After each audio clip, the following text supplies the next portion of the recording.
The whole fist bump charade was done in an effort to make minimal contact. Maybe if JoJo had been wearing his diaper like a good little boy, he could have avoided all of this. And yes, I'm referring to his face diaper, not his regular diaper. We all know Joey doesn't leave the basement without his Depends.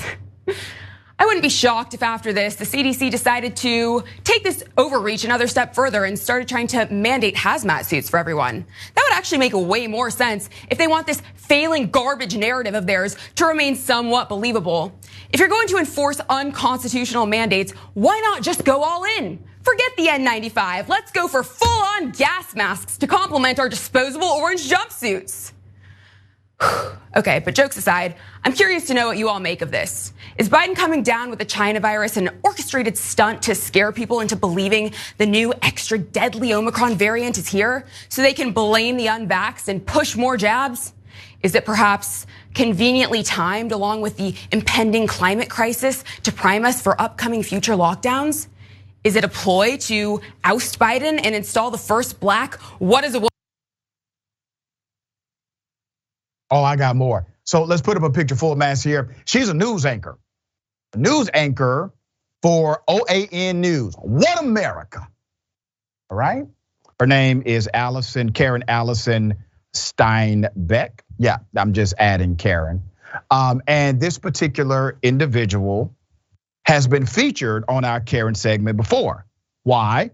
Because she went on a rant about a pride flag and that she was training an employee on how to discriminate against people on the street. Yeah. Now there's it's an interesting dynamic about how she gets down. There's another video. Here it is. Well, what do you know? Double vax, double boosted Biden just got COVID. What do you think is gonna happen? Will he come back and say he's so glad he got the shots because it could have been much worse? Or do you think he's gonna?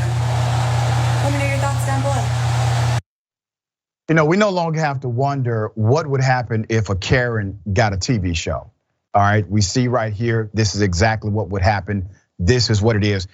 She seems to be, very cheerful about somebody catching COVID, especially the president of the United States. But once again, her rhetoric knows no boundaries.